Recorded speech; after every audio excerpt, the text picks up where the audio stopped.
मैं ग्रेजुएशन कर रही थी। मुझे एक लड़के से प्यार हो गया। मैं उसके बच्चे की माँ बन गई। उस लड़के ने मुझे धोखा दे दिया। मेरी माँ मुझे दूसरे शहर ले गई और मेरे बच्चे को मंदिर की सीढ़ियों पर रख दिया। उम्र के आखिरी पड़ाव में जब मैं अपने बेटे से मिली तो मेरे सिर पर आसमान टूट पड़ा, क्योंकि सुमित्रा जी बार बार दरवाजे के चक्कर लगा रही थीं। रात के 11 बज चुके थे। उनकी पोती पलक अभी तक घर नहीं आई थी। बेटा बहू खाना खाकर अपने कमरे में चले गए थे। उन्हें बिल्कुल भी चिंता नहीं थी कि उनकी जवान बेटी इतनी रात को घर से बाहर है। सुमित्रा जी, जो कि पलक की दादी हैं, उन्हें उसकी चिंता हो रही थी। ज़माना बहुत ख़राब है, इतनी रात को जवान बेटी घर से बाहर है। उनकी नज़रें दीवार में लगी घड़ी की सुइयों में अटकी थी। 12 बज चुके थे। पलक लड़खड़ाते कदमों से अंदर आई। वह अपने कमरे की ओर जाने लगी। सुमित्रा जी ने उसे रोककर समझाना चाहा, लेकिन पीछे हट गईं। उन्हें पुरानी बातें याद आ गई, जब वह पलक को कुछ अच्छा सिखाती थीं। पलक के मम्मी पापा उन्हें चुप करवा देते थे। वह लोग कहते थे, नए ज़माने के बच्चे ऐसे ही होते हैं। आप अपनी पुरानी और दकियानूसी बातों को सुनाना बंद कर दीजिए। उन लोगों को उनकी बात समझ नहीं आती थी। उनकी हर बात उन्हें कांटों की तरह चुभती थी। पलक और उसके मम्मी पापा सुमित्रा जी को कभी भी बोलने नहीं देते थे। सुमित्रा जी उन लोगों पर आश्रित थी, इसलिए ज़्यादा कुछ कह भी नहीं सकती थीं। वह अंदर ही अंदर पलक के लिए परेशान रहती थीं। पलक उनकी इकलौती पोती थी। वह सबकी लाडली थी। मम्मी पापा ने तो उसे पलकों पर बिठा कर रखा था, लेकिन सुमित्रा जी का सिर्फ इतना ही कहना था कि बच्चे को कितना भी खिलाओ पहनाओ, शौक़ करवाओ, लेकिन उसे समझदारी भी सिखाना चाहिए। देश दुनिया ज़माने के बारे में अच्छी अच्छी बातें बताना चाहिए, जिससे उन्हें अपनी ज़िंदगी जीने में कभी कोई परेशानी ना आए। पलक बहुत हंसमुख स्वभाव की लड़की थी। वह चंचल और ज़्यादा बोलने वाली लड़की थी। पलक बहुत ही ज़्यादा खूबसूरत थी। उसका गोरा रंग था, लंबी कदकाठी थी, तीखे नैन नक्श थे। वह सबसे बोलती थी, सबसे बातें करती थी, लेकिन एक दिन उसकी ज़िंदगी में कुछ ऐसी घटना हो गई जिससे कि वह पूरी बर्बाद हो गई। उसे एक लड़के से प्यार हो गया। उस लड़के ने पलक की मासूमियत का भरपूर फ़ायदा उठाया। उसे अपनी मोहब्बत के जाल में फंसाकर उसके जिस्म के साथ खिलवाड़ किया, और उसका नतीजा यह हुआ कि पलक गर्भवती हो गई। शादी के बाद जब कोई गर्भवती होती है तो यह उसके लिए आशीर्वाद बन जाता है, और अगर शादी के पहले ही लड़की गर्भवती हो गई तो उसकी दुनिया ही उजड़ जाती है। पलक कुछ दिनों से अपने कमरे से बाहर नहीं निकलती थी। एक दिन उसकी तबीयत खराब हो गई। उसकी माँ ने एक डॉक्टर को बुलाया, जो कि उसकी माँ की सहेली थी। डॉक्टर ने पलक को चेक करके उसकी माँ से कहा कि तुमने पलक की शादी भी कर दिया और हमें बुलाया भी नहीं। पलक की माँ ने कहा, यह क्या कह रही हैं? डॉक्टर ने कहा, सही ही तो कह रही हूँ। तुम नानी बनने वाली हो। तुम्हारी बेटी पलक पेट से है। यह सुनकर तो उन लोगों के जिस्म से जान ही निकल गई। कुछ समझ ही नहीं आ रहा था कि डॉक्टर क्या कह रही है। उन लोगों ने उसे कहा, दोबारा चेक करो, कहीं तुम्हें कोई गलती तो नहीं हुई। उसने दोबारा चेक किया और कहा, नहीं नहीं, कोई गलती नहीं हुई है। मैंने सही से चेक किया है। पलक माँ बनने वाली है। पलक की माँ ने डॉक्टर से कहा कि आप पलक की प्रेगनेंसी के बारे में किसी को मत बताना। हम कोई ना कोई रास्ता निकालते हैं कि आगे क्या करना है। डॉक्टर चली गई। डॉक्टर के जाने के बाद पलक के मम्मी पापा ने उसे बहुत मारा पीटा, खूब खरी खोटी सुनाया, लेकिन वह बेचारी अब क्या कर सकती थी। वह तो खुद धोखे की शिकार हुई थी।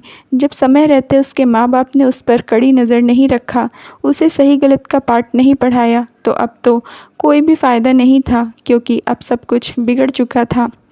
पलक के मम्मी पापा कह रहे थे, काश माँ की बात मान लिया होता तो आज यह दिन नहीं देखना पड़ता। घर के बड़े बुज़ुर्ग लोग जो कहते हैं उसमें ही भलाई होती है। हमें उनकी बात को गंभीरता से सुनना चाहिए और उसमें सोच विचार करना चाहिए। पलक के मम्मी पापा ने पूछा कि सच सच बता दो, तेरे पेट में किसका बच्चा पल रहा है? पलक ने कहा, यह किसका बच्चा है यह सब जानने का अब कोई फ़ायदा नहीं है, क्योंकि वह लड़का मुझे धोखा देकर भाग चुका है। पलक का तो रो रो कर बुरा हाल था। उसकी वजह से उसके मम्मी पापा और दादी का सर झुक गया था। लेकिन जवानी में यह गलती किसी से भी हो सकती है। उसकी माँ ने एक रास्ता निकाला। उसने कहा कि वह पलक को लेकर कुछ दिनों के लिए कहीं दूर चली जाएगी। उसने अपनी सहेली डॉक्टर से बात किया तो उसने कहा जम्मू में चली जाओ, वहाँ पर मेरी पहचान की एक डॉक्टर है, वह तुम्हारे रहने की भी व्यवस्था कर देगी और वहीं पर तुम बच्चे को जन्म दिलवा देना। उसके बाद वापस अपने घर आ जाना, इससे किसी को कुछ भी पता नहीं चलेगा। पलक और पलक की माँ ने अपनी सारी तैयारी कर ली और वह लोग ट्रेन से जम्मू के लिए निकल गईं। जम्मू में एक किराए का कमरा लिया। वहाँ पर माँ बेटी दोनों साथ साथ रहने लगीं। लेकिन ना माँ ही पलक से कुछ बोलती थी और ना ही पलक अपनी माँ से कुछ बोलती थी। धीरे धीरे 9वां महीना शुरू हो गया था। पलक को अब बहुत परेशानी होती थी, लेकिन उसकी माँ को यह सब परेशानी नहीं दिखाई देती थी। उसकी माँ हमेशा हर समय उस पर गुस्सा रहती थी। पलक भी अपनी माँ का गुस्सा सह रही थी, क्योंकि उसने गलती ही ऐसी की थी कि उसकी सज़ा तो मिलनी ही चाहिए। एक दिन पलक के पेट में बहुत ज़ोर का दर्द उठा। पलक की माँ ने डॉक्टर को बुलाया। डॉक्टर ने आकर उसका बच्चा पैदा किया। पलक ने सिर्फ इतना ही देखा था कि उसका बच्चा बहुत खूबसूरत था। उसके दाहिने हाथ में 6 उंगलियां थीं। अपने बच्चे के लिए उसके दिल में ममता तड़प उठी थी, लेकिन उसने आंसुओं में बहा दिया। उसके पास कोई दूसरा रास्ता भी नहीं था। उसकी माँ ने वह बच्चा लिया और ले जाकर एक मंदिर की सीढ़ियों पर रख दिया। बेचारी पलक के आंसू नहीं रुक रहे थे। वह इतना रो रही थी कि उसमें सांस लेने की भी क्षमता नहीं बची थी। वह अपनी माँ के सामने तो कठोर रहती थी, लेकिन छुप छुप कर बहुत रोती थी। 2-3 दिन बाद जब पलक थोड़ा चलने फिरने लायक हो गई तो पलक और उसकी माँ वापस अपने घर लौट आए। पलक के मम्मी पापा को लग रहा था कि सब कुछ ठीक हो गया है। उन्होंने पलक की शादी के लिए लड़का देखना भी शुरू कर दिया था। पलक, जो कि इतनी चंचल स्वभाव की हंसमुख लड़की थी, वह तो जैसे हंसना बोलना सब कुछ भूल गई थी। सिर्फ दिन भर अपने कमरे में बंद रहती थी, आंसू बहाती रहती थी। पलक की हालत बहुत ख़राब थी, इसलिए उसकी मम्मी पापा चाहते थे कि जितना जल्दी हो सके इसकी शादी हो जाए, तो यह अपने नए परिवार में व्यस्त हो जाएगी और पुरानी बातें भूल जाएगी। शरीर में लगे घाव तो भर जाते हैं, लेकिन दिल में लगी चोट कभी नहीं भरती। पलक का दुख उसके सिवा और कोई नहीं समझ सकता था। उसने पहले जिसे चाहा, जिसे अपनी इज्जत सौंप दिया, अपने उस प्यार से धोखा खाया। दूसरा अपना प्यारा सा दुधमुहा बच्चा छोड़ना पड़ा। वह सोचती थी, पता नहीं अभी मेरा बच्चा ज़िंदा होगा या मर गया होगा। एक अच्छा रिश्ता पलक के मम्मी पापा को पलक के लिए मिल गया। उन लोगों ने पलक की शादी कर दिया। पलक की शादी में उसके मम्मी पापा ने बहुत ज़्यादा खर्चा किया था, क्योंकि पलक उनकी इकलौती बेटी थी और दूसरी बात, चकाचौंध में उसका अतीत गुम हो जाए। लड़के वालों को पलक से कोई शिकायत ना हो और उसकी शादीशुदा ज़िंदगी अच्छी चल सके। पलक की शादी के बाद उसकी दादी का देहांत हो गया। पलक का पति दिनेश उससे बहुत प्यार करता था, लेकिन पलक उससे कटी कटी सी रहती थी। उससे ज़्यादा बातें नहीं करती थी। हमेशा अपनी ससुराल में चुप चुप सी रहती थी। सबको लगता था कि भाभी बहुत शांत स्वभाव की हैं, इसलिए उसके देवर उसे बहुत चिढ़ाते रहते थे, लेकिन वह किसी की बात पर कोई भी रिएक्ट नहीं करती थी। ना वह हंसती थी, ना किसी को कुछ जवाब देती थी। एक दिन उसकी जेठानी ने कहा कि पलक, तुम हनीमून में भी नहीं गई, तो क्यों न देवर जी के साथ कहीं घूमने चली जाओ। दिनेश ने कहा, हाँ भाभी, आप ही पलक को समझाओ। शादी के बाद इसने एक भी दिन मुझसे नहीं कहा कि कहीं घूमने चलते हैं। पलक की जेठानी ने कहा कि तुम लोग जम्मू चले जाओ, वहाँ वैष्णो माता के दर्शन भी कर लेना और घूमना भी हो जाएगा। जम्मू का नाम सुनते ही पलक के तो चेहरे का रंग ही उड़ गया। वह एकदम ठिठक कर रह गई। उसने कहा, नहीं नहीं, जम्मू नहीं जाना। उसके बोलने का तरीका बहुत घबराहट पूर्ण था। उसके पति दिनेश ने पूछा कि क्यों जम्मू नहीं जाना। वहाँ तो सब लोग घूमने जाते हैं। पलक ने कहा, नहीं, वहाँ ठंड बहुत ज़्यादा होती है, मेरी तबीयत बिगड़ जाएगी, इसलिए मुझे नहीं जाना है। दिनेश ने कहा, ठीक है, नहीं जाना है तो मत जाओ।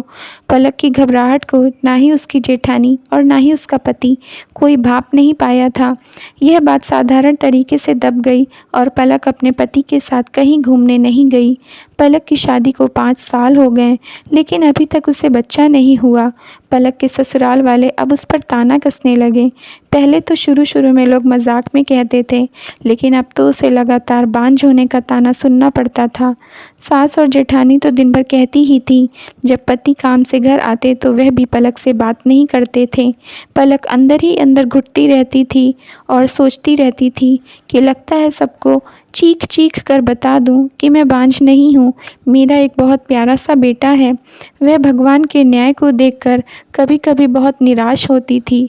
वह सोचती थी कि जब मुझे बच्चा नहीं होना चाहिए था, तब तो भगवान ने मेरी झोली में प्यारा सा बेटा दे दिया, और अब जबकि शादी हो गई है और सब लोग बच्चे का इंतज़ार कर रहे हैं, तब मुझे बच्चा नहीं दे रहे हैं, बांझ होने का ठप्पा लगा रहे हैं।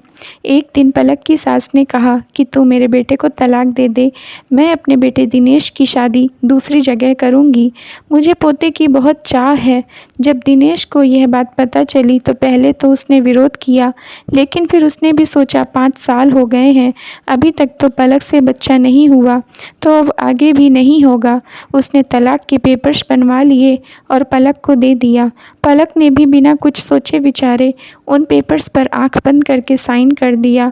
पलक का दिनेश से तलाक हो गया। वह अपने घर में आकर रहने लगी। वह अपने मम्मी पापा के ऊपर बोझ नहीं बनना चाहती थी, इसलिए उसने पढ़ाई शुरू कर दिया। वह मोहल्ले के बच्चों को ट्यूशन तो देती ही थी, साथ ही साथ उसने केंद्रीय विद्यालय में नौकरी के लिए फॉर्म भर दिया। पलक को बच्चों से बहुत लगाव था। वह बच्चों को पढ़ाते पढ़ाते खुद भी बच्ची ही बन जाती थी। वह छोटे बच्चों को ही पढ़ाती थी क्योंकि उनके साथ उसे टाइम बिताने में बहुत अच्छा लगता था। बच्चों के साथ उसे अकेलापन भी महसूस नहीं होता था। समय ने उसका साथ दिया और उसका सिलेक्शन केंद्रीय विद्यालय में प्राथमिक शिक्षक के तौर पर हो गया। उसे अपने ही शहर में पोस्टिंग मिली। कुछ साल तक उसने केंद्रीय विद्यालय में जॉब किया। उसके बाद उसका ट्रांसफ़र जम्मू में कर दिया गया। जब वह जम्मू जाने के लिए तैयार हो रही थी तो उसे बहुत बेकार भी लग रहा था और अच्छा भी लग रहा था, क्योंकि यहाँ छोटे छोटे बच्चे थे, उनको छोड़ने का दिल भी नहीं कर रहा था। लेकिन जम्मू जाने की एक अंदर से खुशी भी थी। वह सोच रही थी कि शायद वहाँ मेरे बच्चे से मेरी मुलाकात हो जाएगी। पलक इस समय 48 साल की हो चुकी थी। यह बात 25-30 साल पुरानी है। पलक जी सोच रही थी कि अब तो उसका बेटा जवान हो गया होगा और मैं उसे पहचान भी ना पाऊंगी। यही सोच विचार करते करते वह जम्मू पहुंच गई। जम्मू पहुंचते ही सारी यादें ताज़ा हो गईं। उनका अतीत उनके आगे घूम रहा था। किसी तरह वह अपनी भावनाओं पर काबू रख रही थी। उनके आंसू बस बाहर निकलने को तैयार ही बैठे थे, लेकिन वह अपने आंसुओं पर काबू कर रही थी। इतने सालों बाद जम्मू पूरा बदल चुका था। उन्होंने वहाँ पर स्कूल ज्वाइन किया, स्टाफ क्वार्टर रहने को मिल गया। वह अपने स्कूल जाती तो उन्हें बहुत अच्छा लगता था। पलक जी को कई बार बड़ी क्लास में पढ़ाने का प्रमोशन मिला, लेकिन उन्होंने प्रमोशन नहीं लिया। उन्हें छोटे बच्चे पसंद थे। पलक जी 2nd क्लास की क्लास टीचर थीं। सभी बच्चे उनसे बहुत घुल मिल चुके थे। सब बच्चे उन्हें टीचर कम माँ ज़्यादा समझते थे। कभी कभी बच्चे पलक जी को माँ कहकर बुलाते थे।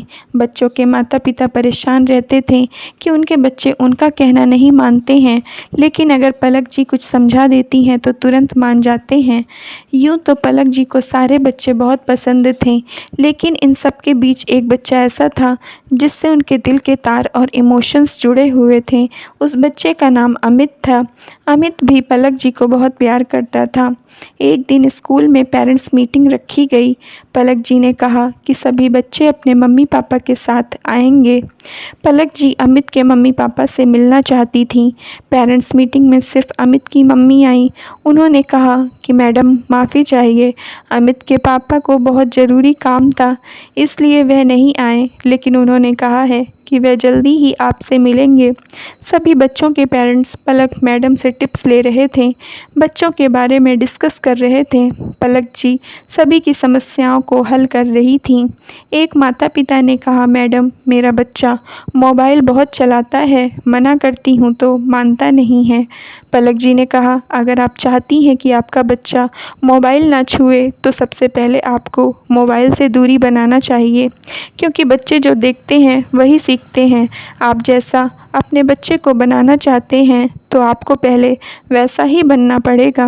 किसी के बच्चे ज़्यादा फास्ट फूड खाते हैं तो पहले माता पिता को फास्ट फूड खाना बंद करना होगा। सभी पेरेंट्स पलक जी की टिप्स से खुश हो गए। उन लोगों ने उनकी टिप्स फॉलो किया तो वह बिल्कुल सही निकली। कुछ दिनों से पलक जी की तबीयत ठीक नहीं थी, वह स्कूल नहीं जा रही थी। एक दिन किसी ने पलक जी का दरवाज़ा खटखटाया। मैडम, तो पलक जी ने कहा, अंदर आ जाओ। पलक को यह देखकर बहुत खुशी हुई कि अमित अपने पापा के साथ उनसे मिलने आया है। उनकी हालत देखकर अमित के पापा सूरज समझ गए कि पलक मैडम को तबीयत खराब है। पलक जी लेटी थीं, अमित आकर उनके गले लग गया और सूरज वहीं बैठ गया। सूरज ने सिर देखा तो कहा, मैडम अमित घर में दिन भर आपकी बातें करता रहता है, इसलिए मैं भी आपसे मिलना चाहता था। आप 2 दिन से स्कूल नहीं आ रही थीं तो अमित ने ज़िद किया कि वह पलक मैडम के घर उनसे मिलने जाएगा, तो हम दोनों आ गए। आपको कोई एतराज़ तो नहीं है? पलक जी ने कहा, नहीं, मुझे कोई एतराज़ नहीं है। मैं तो खुद अमित को याद कर रही थी, मुझे बहुत अच्छा लग रहा है। सूरज ने कहा, मैडम आप अपना हाथ दिखाइए, मैं आपकी नर्व्स चेक करता हूँ, फिर आपको दवाई देता हूँ, आप बिल्कुल ठीक हो जाएंगी। पलक जी ने अपना हाथ दिया। सूरज ने जैसे ही उनका हाथ चेक करने के लिए अपना हाथ बढ़ाया तो पलक जी की आंखों से आंसू बहने लगे। डॉक्टर सूरज ने कहा, क्या हुआ मैडम? पलक जी ने कहा, कुछ नहीं। पलक जी के होश उड़ गए क्योंकि डॉक्टर सूरज के दाहिने हाथ में 6 उंगलियां थीं। उनकी उम्र भी पलक जी के बेटा की उम्र के बराबर थी। पलक जी ने कहा कि डॉक्टर सूरज, आपके माता पिता कौन हैं? इस पर डॉक्टर सूरज का खून खौल उठा। वह बोले, मैडम मुझे नहीं पता मेरे माता पिता कौन हैं। मेरी माँ मुझे पैदा करने के बाद मंदिर की सीढ़ियों में छोड़कर चली गई थी। वह तो भला हो एक दंपत्ति का जिन्होंने मेरा पालन पोषण किया, पढ़ाया लिखाया और इस काबिल बनाया कि मैं अपने पैरों पर खड़ा हो सकूं। मुझे लगता है किसी औरत ने अपना पाप छुपाने के लिए मुझे यूं ही छोड़ दिया था। मैं नफ़रत करता हूं उस औरत से, मैं उससे कभी माफ़ नहीं करूंगा। उसने मेरी ज़िंदगी को गाली बना दिया है। पलक जी तो बेचारी अंदर ही अंदर रोए जा रही थीं। आज इतने सालों बाद उन्हें उनका बेटा मिला है।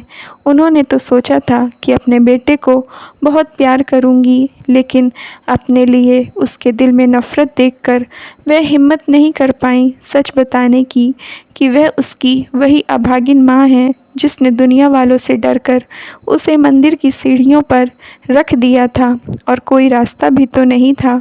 उस समय उनके माता पिता की चलती थी, वह बेचारी क्या कर सकती थी। डॉक्टर सूरज चले गए, उन्होंने कुछ दवाइयाँ भेज दिया। वह दवाइयाँ खाने के बाद भी पलक जी का बुखार उनका पीछा नहीं छोड़ रहा था।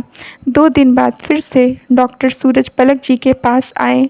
पलक जी को बुखार देखकर वह उन्हें अपनी कार में अपने अस्पताल लेकर चले गए। पलक जी बेहोश हो गई थीं। उन्हें एडमिट करवाया। इलाज शुरू होने के बाद जब उन्हें थोड़ा होश आया तो वह सिर्फ इतना ही कह रही थीं, मेरा प्यारा बच्चा, मेरा राजा बेटा। यह शब्द सुनकर एक डॉक्टर ने कहा कि इनका बुखार ठीक होने का नाम ही नहीं ले रहा है।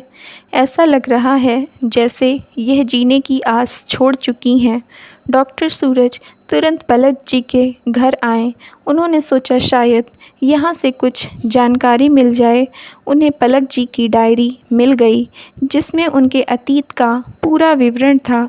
पलक जी किसी को तो अपने दिल का हाल बता नहीं सकती थी, इसलिए वह यह सब कुछ डायरी में लिखती थी। उसमें लिखा था कि उनका बेटा हुआ जिसकी 6 उंगलियां थीं, वह उसे प्यार करने के लिए पूरी ज़िंदगी तड़प रही थी। वह मिला तो उनसे नफ़रत करता है। डॉक्टर सूरज तुरंत समझ गए कि मैं उनका बेटा हूँ और मैंने उस दिन बहुत अपशब्द कहे थे जिससे पलक जी को सदमा लग गया है और वह जीना नहीं चाहती। डॉक्टर सूरज को मजबूरी भी पता चल गई थी कि उन्होंने जानबूझकर नहीं, मम्मी पापा और समाज के डर की वजह से मुझे छोड़ा था।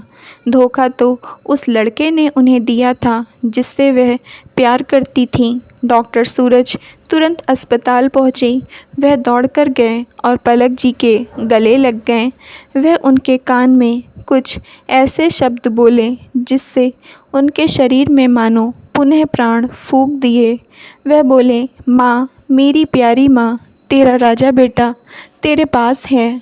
पलक जी बिल्कुल ठीक हो गईं। उन्हें अपना बिछड़ा हुआ बेटा मिल गया था।